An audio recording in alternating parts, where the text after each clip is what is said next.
Halo semuanya, kenalan yuk sama teman-teman aku. Kalau yang ini namanya Adinda Mazaya. Selanjutnya ada Bibi Amorina. Saya sendiri Karito Raswijaya. Ada juga Jaslyn, Muhammad Amir Naufal, dan juga yang terakhir yaitu Vanisia Citra Dewi.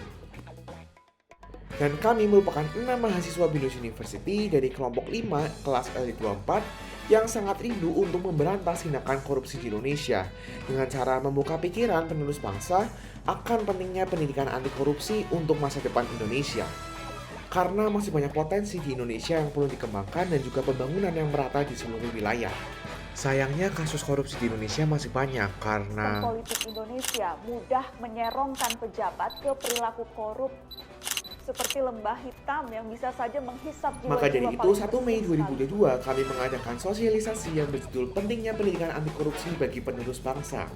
Yuk saksikan beberapa cuplikan mengenai sosialisasi yang telah kami lakukan secara online melalui Zoom yang diawali dengan pemaparan materi.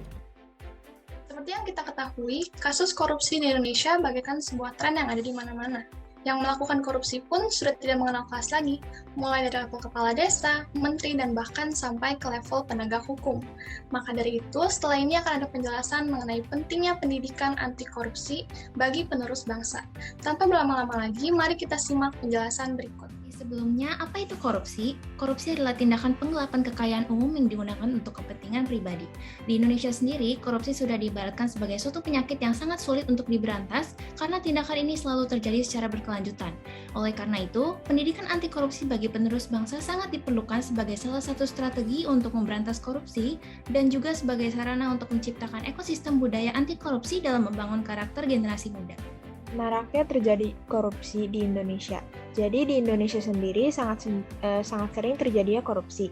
Hal tersebut dikarenakan kurangnya kesadaran diri dari masyarakat ataupun pejabat di Indonesia.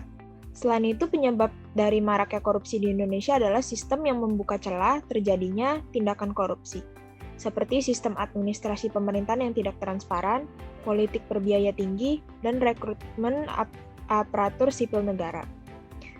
Menurut Mendagri, sejumlah penerapan administrasi pemerintahan membuka peluang terjadinya tindakan korupsi. Hal itu seperti sistem yang masih mengandalkan pertemuan fisik dan juga alur birokrasi yang berbelit-belit. Di korupsi melalui jalur pendidikan adalah cara yang lebih efektif untuk memahami bahaya dari korupsi, karena pendidikan merupakan proses pengubahan sikap dan tata laku seseorang dalam usaha mendewasakan manusia. Pengubahan dari sikap memaafkan para koruptor ke sikap menolak secara tegas tindakan korupsi yang dilakukan oleh koruptor tidak akan terjadi jika kita tidak membina dan membimbing kemampuan generasi mendatang untuk memperbarui sistem nilai yang diwarisi untuk menolak korupsi. Satu pertanyaan dari saya, yang diharapkan dapat membuka pikiran kita semua. Kalau bukan kita yang memutuskan rantai korupsi di Indonesia, apakah kita mau negara kita tidak maju dan berkembang? Disusul dengan sesi diskusi yang diawali dengan pemberian pertanyaan pada audiens untuk mengukur seberapa paham dan juga kritis audiens terhadap materi yang telah kami bawakan. Nah, menurut kalian, apakah korupsi itu selalu berkaitan dengan uang? Nah, mungkin teman-teman bisa menuliskan jawabannya di kolom chat. Jadi yang jawab nih Van dari chat box, dan jawabannya tepat banget. Kata Edgar, korupsi ini tidak selalu berkaitan dengan uang. Misalnya kita live Zoom 20 menit lebih awal saja merupakan bentuk tindakan korupsi dalam hal waktu. Selain itu teman-teman, terdapat juga korupsi tempat, nilai, dan masih banyak lagi. Sesi diskusi berjalan secara interaktif. Terdapat 3 pertanyaan yang dilontarkan oleh audiens. Agenda selanjutnya yaitu mengenai pengumuman partisipan teraktif. Amatin ada 1 orang nih yang paling aktif dalam bertanya dan juga menjawab. Siapa lagi kalau bukan Edgar Sumarlin dari Universitas Atmajaya. Untuk Edgar Sumarlin nanti bisa hubungin ke salah satu panitia ya. Tidak lupa kami mengadakan evaluasi dan ternyata banyak sekali pelajaran yang didapatkan oleh para audiens. Serta terdapat saran yang perlu kami perbaiki. Jadi kita udah sampai penghujung acara, buat teman-teman bisa on cam sebentar ya untuk sesi dokumentasi. 1, 2, 3. Bersama kita berantas korupsi untuk masa depan Indonesia.